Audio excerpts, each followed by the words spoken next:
दोस्तों डिजिटल रोज एजुकेशन के online platform पर आपका स्वागत है। देखिए अपन पिछली क्लास में 1857 की क्रांति पढ़ रहे थे। ठीक है, आज अपन पढ़ेंगे 1857 क्रांति के दौरान जो अन्य रियासतें थी उनमें जो जन विद्रोह हुए थे। ठीक है, जनता द्वारा भी विद्रोह किए गए थे, उनकी बात करेंगे। ठीक है, पिछली क्लास अपनी एरनपुरा छावनी पर आधारित रही थी। ठीक है, और अपन बात की थी राजस्थान में 6 छावनियाँ थी, सैनिक छावनियाँ थी। तो उनमें से 2 जो खेरवाड़ा और ब्यावर सैनिक छावनियों ने भाग नहीं लिया था क्रांति में, और अन्य जो 4 जो छावनियाँ थी उन्होंने भाग लिया था।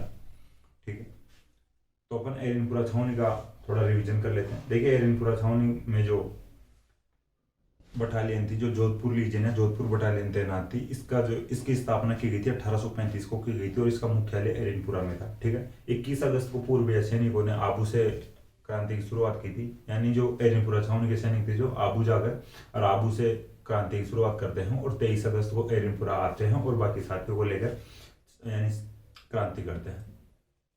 ठीक है, रास्ते में इनको कुशाल सिंह चांपावत मिलते हैं, या कुशाल सिंह चांपावत से इनकी मुलाकात होती है, और ये विद्रोहियों या क्रांतिकारियों के साथ लगते हैं कुशाल सिंह चांपावत, और बातचीत करके प्लानिंग तैयार करते हैं आगे। जो विद्रोही मारो यानी चलो दिल्ली मारो फिरंगी के नारे लगाते हुए जा रहे थे, उस समय मारवाड़ के राजा थे तख्त सिंह, और मारवाड़ के यानी आहुआ के सामंत थे कुशाल सिंह चांपावत। देखिए मारवाड़ के जो राजा तख्त सिंह थे वो भी थोड़ा एक जागीर पड़ती थी मारवाड़ में ही। ठीक है, तो वो तख्त सिंह के क्षेत्राधिकार में आती थी, तो बिठोड़ा का सामंत कान्जी को बनाना चाहते थे तख्त सिंह, और कान्जी को यानी सामंत बनाए जाने से ऑब्जेक्शन था कुशाल सिंह चांपावत को। ठीक है, कुशाल सिंह चांपावत ऑब्जेक्शन कर रहा था जो कान्जी के खिलाफ, जो तख्त सिंह इसको सामंत बना दिया था। एक इसके बाद में अब इनके बीच में एक युद्ध होता है 8 सितंबर 1857 को, बिठोड़ा का युद्ध। ठीक है, 8 सितंबर 1857 को। देखो जोधपुर वाले और अंग्रेज एक साथ थे, और कुशाल सिंह चांपावत एक साइड था। ठीक है, तो जोधपुर यानी अंग्रेजों की तरफ से आता है कैप्टन हितकोट, और जोधपुर की तरफ से आता है कुशलराज सिंह भी, और कुशाल सिंह चांपावत इनके सामने था।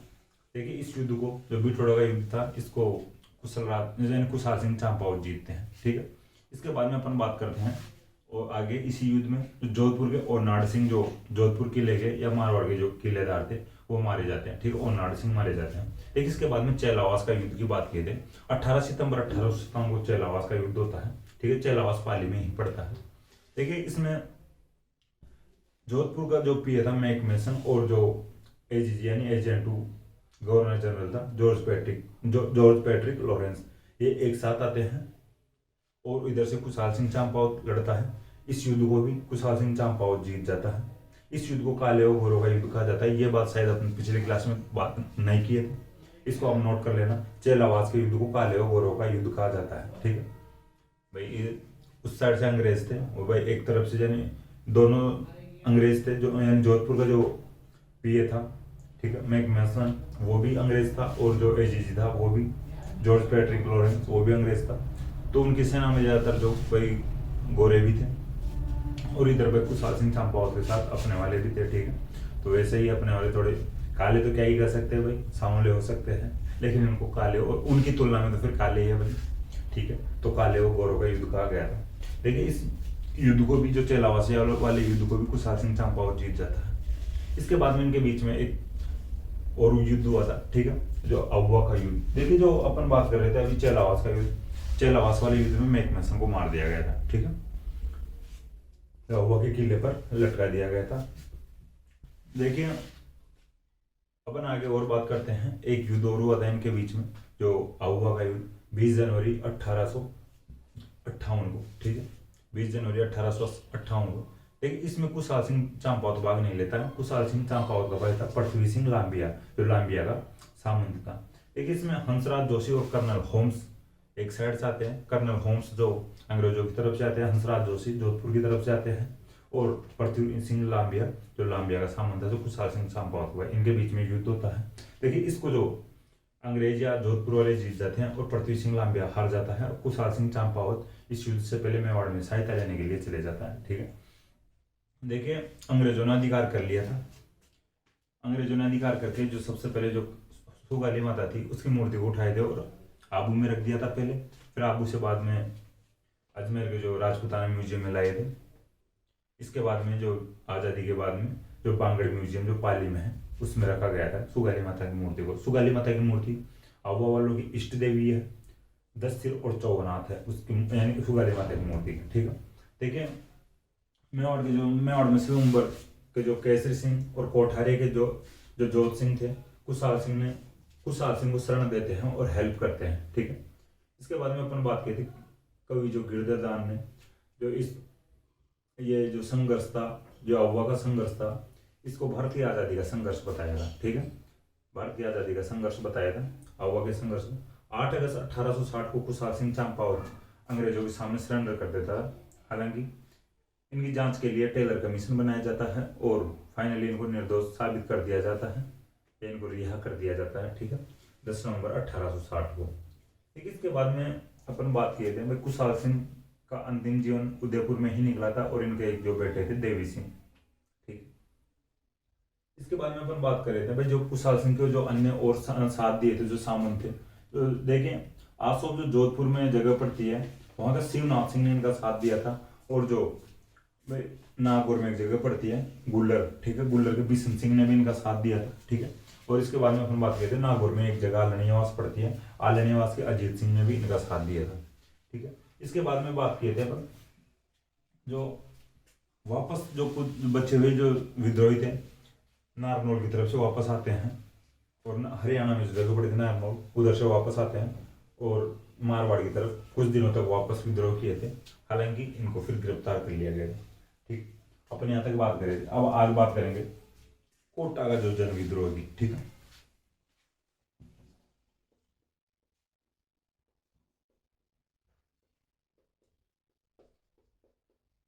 देखिए जो 1857 क्रांति के दौरान जो विद्रोह हुए थे इनमें जो इम्पोर्टेंट आता है जो कोटा का जन विद्रोह माना जाता है। देखिए इसके नाम में ही जन विद्रोह लगा हुआ है, जन लगा हुआ है, तो जन का मतलब जनता द्वारा किया गया विद्रोह। ठीक है, देखिए कोटा का विद्रोह बहुत ही भयंकर तरीके से हुआ था। देखिए अब अपन बात कर रहे हैं, पहले बात कर रहे थे 1857 की जो क्रांति की जो छावनियां थी उनकी। ठीक है, अब अपन बात करते हैं पहले और आज जो 1857 की क्रांति हुई थी उसकी। तो देखिए 1857 की क्रांति राजस्थान में केवल सैनिकों की द्वारा किया गया विद्रोह, यानी सैनिकों की द्वारा जो की गई क्रांति नहीं थी। ठीक है, केवल सैनिकों की क्रांति नहीं थी पर इसमें जनता ने भी भाग लिया था। ठीक है, देखिए जो राजस्थान से बाहर वाले जो स्टेट थे उस समय उनमें हो सकता है कि भाई सैनिकों ने ही क्रांति की हो। ठीक है, लेकिन राजस्थान में ये कहना गलत होगा, ये कहना उचित नहीं होगा कि केवल सैनिकों का जो विद्रोह था। ठीक है, ये जन विद्रोह भी था एक प्रकार से। जो 1857 की क्रांति के दौरान कई जगह अपन पढ़ते हैं भाई जनता ने भी साथ दिया था। ठीक है, विद्रोहियों का। देखिए अपन पढ़ते हुए कई जगह पर जन स्वागत किया गया था विद्रोहियों का। तो अपन कोटा का जन विद्रोह पढ़ते हैं पहले। देखिए 15 अक्टूबर, ठीक है, 15 अक्टूबर 1857 को शुरू हुआ था जो कोटा का जन विद्रोह।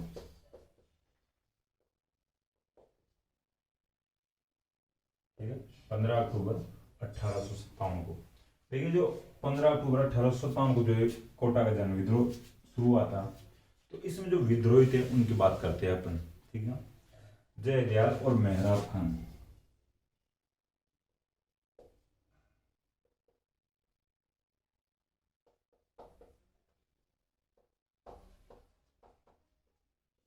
ठीक है, जयदयाल था जो वकील था। ठीक है, जयदयाल वकील था और जो मेहराब खान था। ठीक है, देखिए जो मेहराब खान था जो ये रिसालदार था।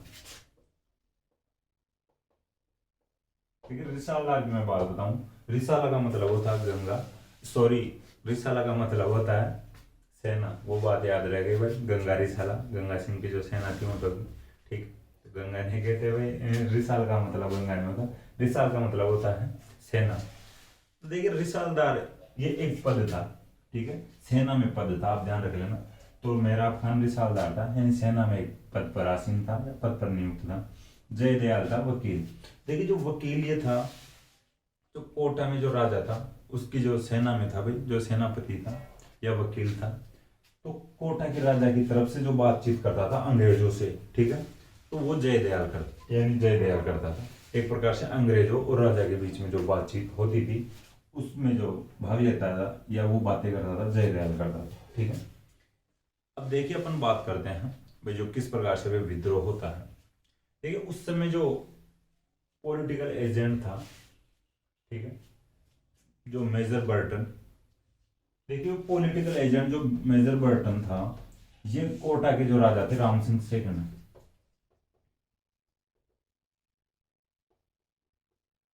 ठीक है।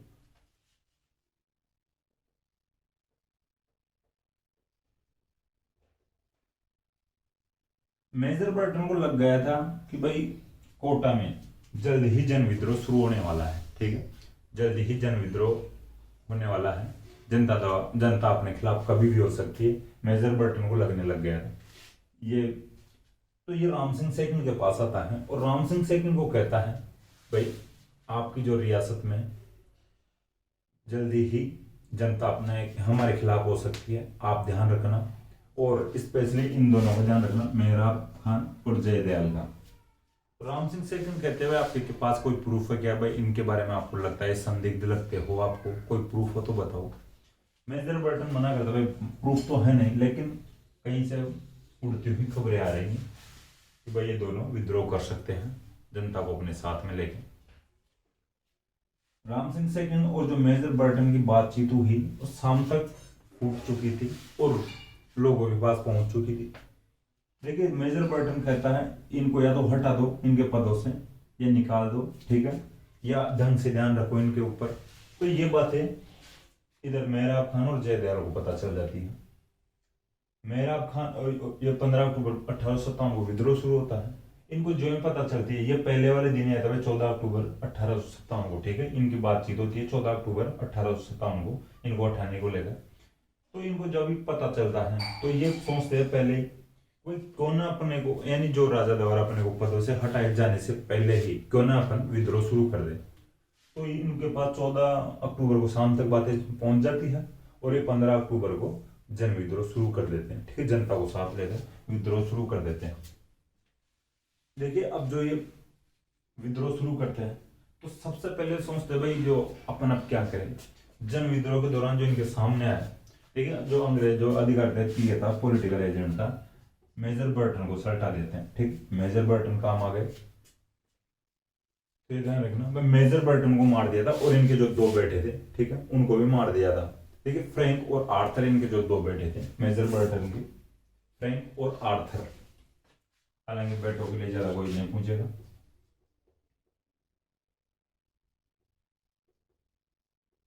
इनको भी मार दिया गया था मेजर बर्टन के साथ, और दो डॉक्टर भी थे वह अंग्रेजों की तरफ से, उनको भी मार दिया गया था। ठीक है, दो डॉक्टर मेजर बर्टन और इन मेजर बर्टन के बेटे फ्रैंक और आर्थर, इनको मार दिया गया था। देखिए इसके बाद में अपन बात करते हैं कि इनको मार दिया गया तो अब ये आगे प्लानिंग करते हुए अब क्या करना चाहिए।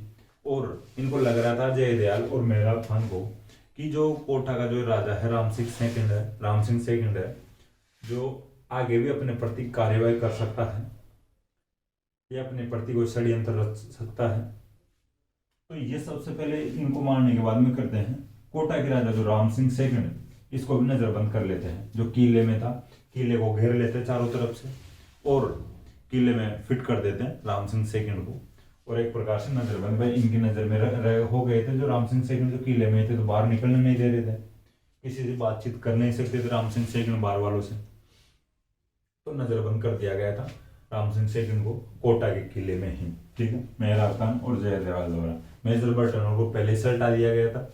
ठीक है, देखिए इसके बाद में बात करते हैं कुछ लोगों के पास या जनता में इस प्रकार की अफवाह उड़ रही थी उस समय कि भाई जयदयाल और मेहराब खान है जो राम सिंह सेकंड को भी मार सकते हैं। ठीक है, तो लोगों को लगा कि यार भाई राजा को तो क्या ही मारा जाना चाहिए, तो इनको और तो कोई बातचीत क्या ही करे भाई, अंग्रेज अधिकारियों को सल्टा दिया इन्होंने, और कोई नॉर्मल आदमी बात करने जाए तो उनको सल्टा दी, पता नहीं।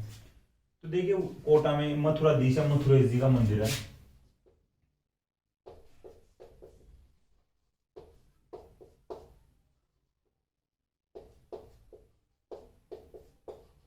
ठीक है, मथुराधीश मथुरेश जी, देखिए इनके जो पुजारी होती है भाई, ठीक है, महंत होते हैं, महंत थे कन्हैयालाल गोस्वामी।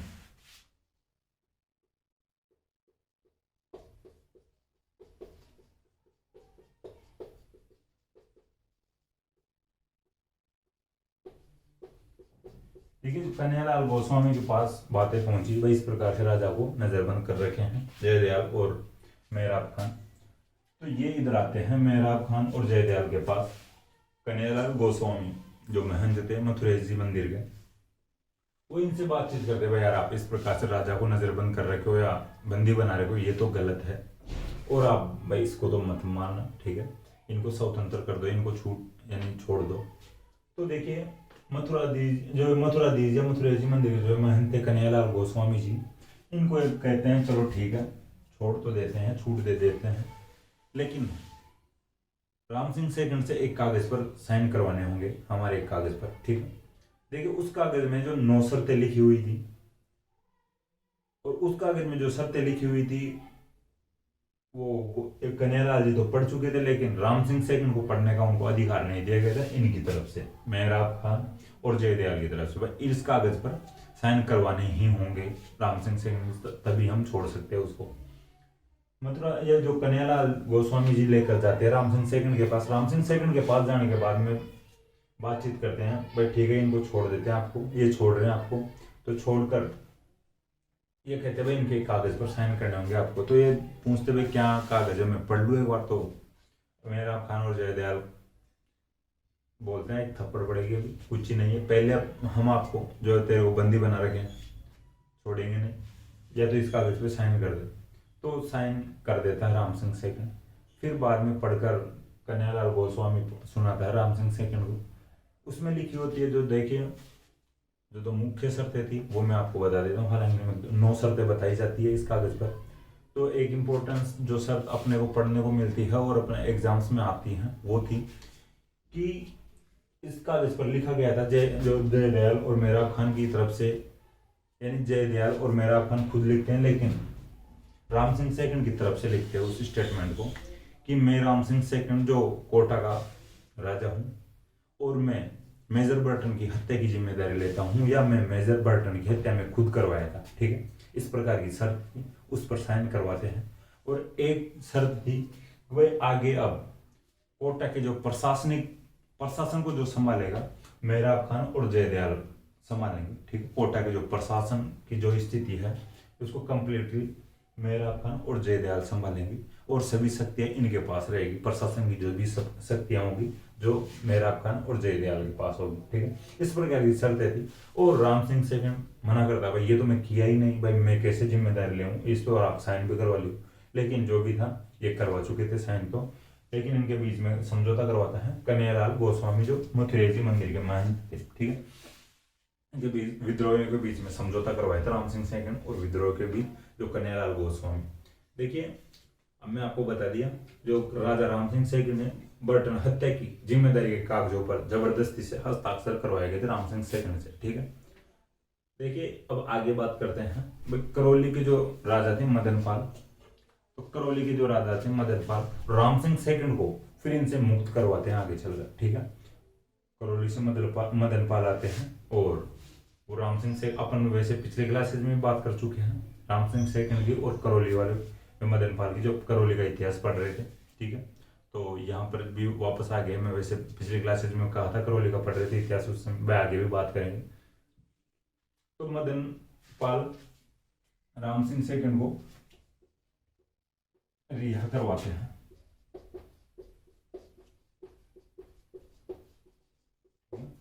अब देखिए इसको रिहा करवाने के बाद में भाई अंग्रेज मदनपाल को 17 तोपों की सलामी देते हैं,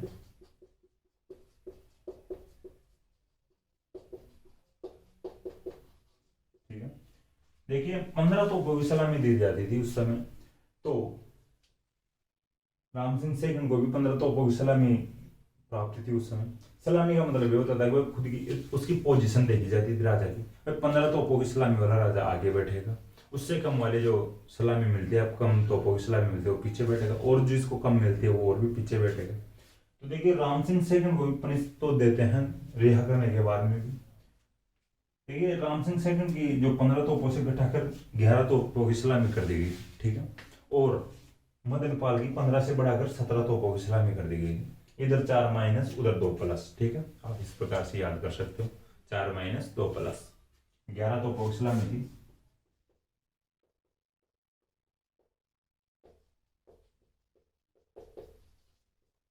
ठीक है, राम सिंह सेकंड की 11 तोपों की कर दी गई थी और मदन पाल की 17 तोपों की सलामी कर दी गई थी। देखिए इसके बाद में अपन बात करते हैं, देखिए जो 30 मार्च 1858 को, ठीक है, 30 मार्च 1858 को भाई कोटा के जो विद्रोही थे, ठीक, इनको पूर्णतः मुक्त करवा दिया गया था राम सिंह सेकंड को, ठीक है। 30 मार्च 1858 को रॉबर्ट्स ने कोटा के विद्रोहियों से पूर्णतः मुक्त करवा दिया था। जो रॉबर्ट्स फिर अधिकारी आते हैं और राम सिंह सेकंड को विद्रोहियों से पूर्णतः मुक्त करवा देते हैं, ठीक है। 18 मार्च 1858 को, सॉरी 30 मार्च 1858, 30 मार्च को इसे राजस्थान दिवस मनाया जाता है भाई, ये भी आप ध्यान रख लेना। तो 30 मार्च 1858 को राम सिंह सेकंड को विद्रोहियों से पूर्णतया मुक्त करवा देते हैं रॉबर्ट्स, ठीक है। इसके बाद देखिए अपन बात करते हैं जो जयदयाल और जो मेहराब खान था, ठीक है, जयदयाल और मेहराब खान को जो पकड़ लिया गया था आगे चलकर और इनको मृत्यु दंड दिया गया था, ठीक है। जयदयाल और मेहराब खान को मृत्यु दंड दिया गया था, पकड़ लिया गया था इनको अंग्रेजों द्वारा।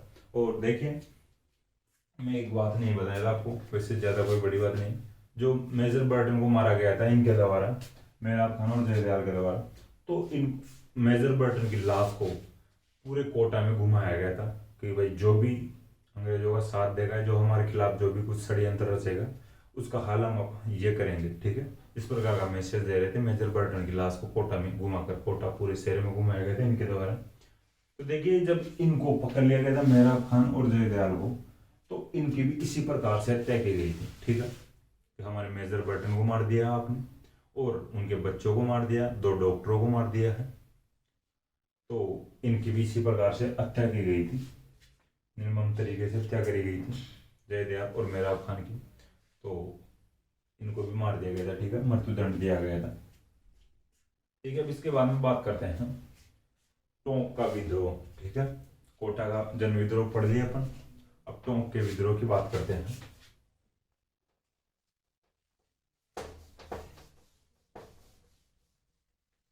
देखिए आपको मैं बताऊं, टोंक एक मुस्लिम रियासत थी शुरू से ही, ठीक है।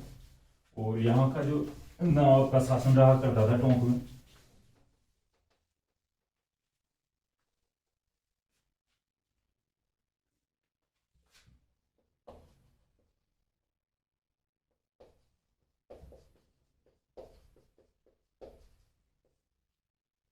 ठीक है। देखिए नवाब वजीरुद्दौला का जो शासन था यहाँ पर,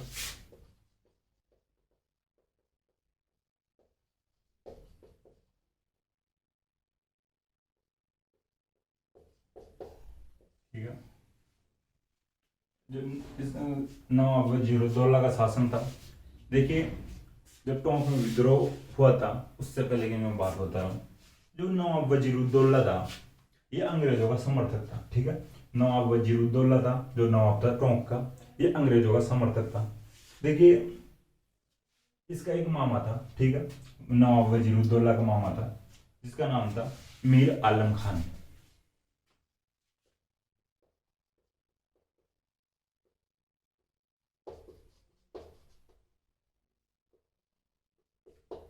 देखिए ये नवाब वजीरुद्दौला था जो अंग्रेजों का समर्थक था, लेकिन मामा जो मीर आलम खान था ये अंग्रेजों का विपक्षी था, ठीक है। ये जनता के साथ था कि अपन तो जनता का साथ देंगे, और नवाब वजीरुद्दौला था जो अंग्रेजों का साथ दे रहा था। देखिए निम्बाहेड़ा जो मैं आपको बता चुका पहले, उस समय टोंक में आती थी, वर्तमान में चित्तौड़ में आती है। इधर ये क्रांति कर देते हैं अंग्रेज, ठीक है। नवाब वजीरुद्दौला अंग्रेजों के साथ था और मीर आलम खान जनता को साथ लेके यार जनता के साथ होकर क्रांति कर देते हैं। क्रांतिकारी उस साइड से नीमच साइड से आ रहे थे, इधर टोंक की तरफ आ रहे थे, निम्बाहेड़ा में आए, ठीक है। ताराचंद पटेल इनको मिलते हैं, मीर आलम खान को और जनता को मिलते हैं ताराचंद पटेल।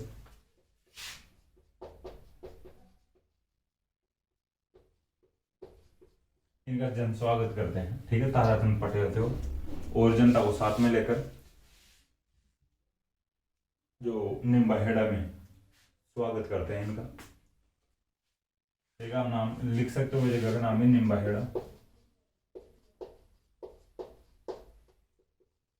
अब देखिए जो ये विद्रोह करके आ रहे थे इधर, तो इनको यानी स्वागत कर रहे थे, चाय पानी पिला रहे थे, तो इनको लग रहा था मीर आलम खान को और जो विद्रोहियों को, भाई हमारे पीछे जो जैक्सन आ रहा है और अंग्रेज अधिकारी है जैक्सन, वो हमारा पीछा करता हुआ आ रहा है और वो हमें पकड़ लेगा, हमें यहाँ से जाने दीजिए, स्वागत वागत हो गया है, जल्दी फ्री कीजिए। तो देखिए जो ताराचंद पटेल जी थे वो बोलते इनको जैक्सन को, तो माइकल जैक्सन बना दूंगा जल्दी ही, और आप तो आराम से चाय पानी पीजिए, खाना वाना खाइए और हम आराम से आगे की तरफ निकल जाना। तो ये तो आगे निकल जाते हैं फिर, ठीक है। जो मीर आलम खान और जो इनके साथ जो विद्रोही थे ये तो आगे निकल जाते हैं, और ताराचंद पटेल जो जैक्सन जो अधिकारी था पीछा कर रहा था इनका, जैक्सन की सेना का सामना करता है, ठीक है। आप नोट कर लेना, जो ताराचंद पटेल था जो जैक्सन की सेना का सामना किया था, ठीक है। देखिए अब बात करते हैं आगे। जैक्सन जो पहले से ही नीमच के जो विद्रोही, ये जो विद्रोह करके आ रहे थे, इनका पहले से ही जो पीछा कर रहा था, ये आप ध्यान रख लेना। फिर ताराचंद पटेल सामना करता है और मीर आलम खान और अपने साथ विद्रोही थे उनको आगे लेकर निकल जाता है। देखिए थोड़ा सा एक इम्पोर्टेंट फैक्ट है, दो प्रकार से क्वेश्चन पूछ सकते हैं कि एक जो नाटककार थे, ठीक है, उनका नाम था मोहम्मद मुजीब, ठीक है।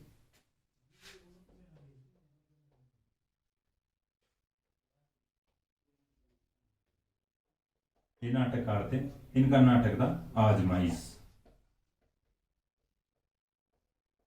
ठीक है, इंपॉर्टेंट है, आप लिख ही लेना इसको। ये इस नाटक के द्वारा जानकारी देते हैं, मोहम्मद मुजीब थे जो आजमाइश नाटक में लिखते हैं, वे टोंक यानी टोंक के विद्रोह में महिलाओं ने भी भाग लिया था,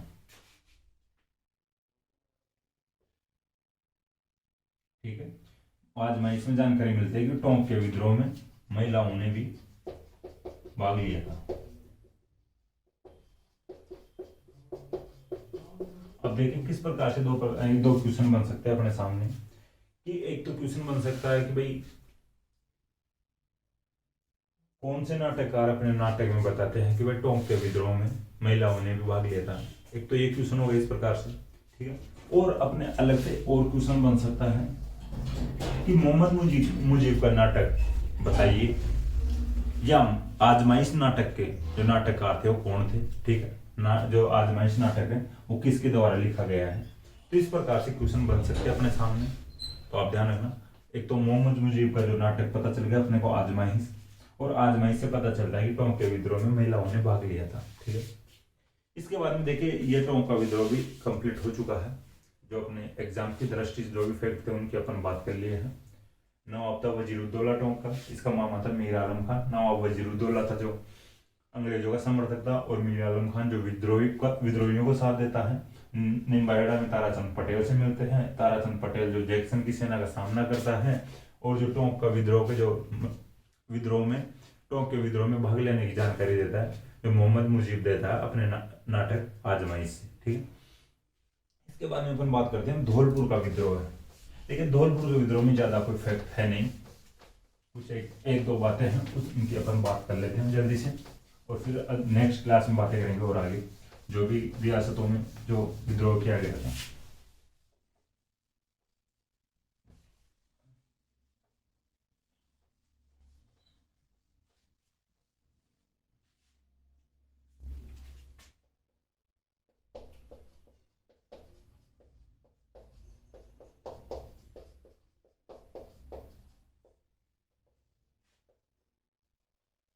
ठीक है, देखिए कहते हैं भाई वहां के जो लोकल एक प्रकार से नेता थे, उनके द्वारा शुरू किया गया था जो विद्रोह शुरुआत में, ठीक है।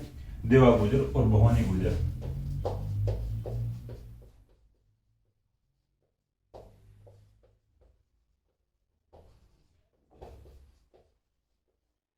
ठीक है। धौलपुर का विद्रोह जो शुरू किया गया था भाई देवा गुजर और भवानी गुजर के द्वारा किया गया था, लेकिन ये शुरू करके फिर देखिए थोड़े न्यूट्रल टाइप हो जाते हैं और फिर विद्रोह को गति देने के लिए भाई जो इंदौर और ग्वालियर से जो विद्रोही बुलाए जाते हैं, इंदौर और ग्वालियर से जो विद्रोही बुलाए जाते हैं, उनका नाम था राव रामचंद्र और हीरालाल। ठीक है।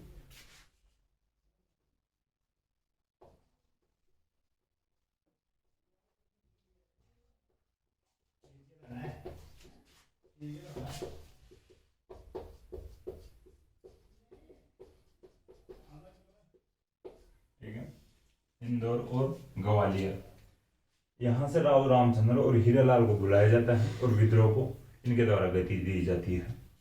ठीक है। तो अपने सामने जो 4 नाम आते हैं, इंपॉर्टेंट नाम है, इनके नाम ध्यान रख लेना। शुरू कौन करते धौलपुर के विद्रोह को? देवा गुजर और भवानी गुजर, तो वहीं के थे। इनके बाद में इंदौर और ग्वालियर से जो और विद्रोहियों को बुलाए जाते हैं, राव रामचंद्र और हीरालाल को। ठीक है। ठीक है।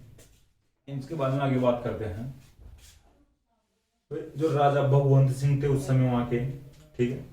राजा भगवंत सिंह थे, उन्होंने विद्रोह को दबाने के लिए पटियाला से सेना बुलाई। ठीक है। देखिए जो पटियाला से जो सेना बुलाई गई थी राजा भगवंत सिंह के द्वारा, देखिए जो राजा भगवंत सिंह थे तो पटियाला में अपने रिश्तेदार थे, इनके राजा भगवंत सिंह के रिश्तेदार थे पटियाला में, और पटियाला से विद्रोह को दबाने के लिए सेना बुलाते हैं।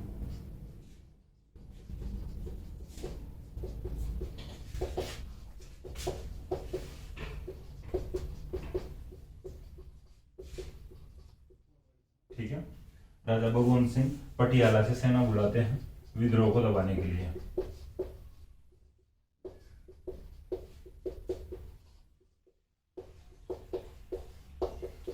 ठीक है। ठीक है।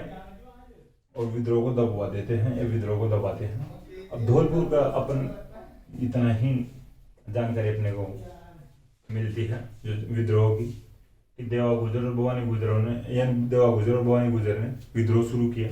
फिर राव रामचंद्र और हीरालाल को इंदौर और ग्वालियर से बुलाया गया था। ठीक है। राव रामचंद्र और हीरालाल को। फिर इसके बाद में बात करते हैं जो राजा था भगवंत सिंह था, ये पटियाला से विद्रोह को दबाने के लिए सेना बुलाता है।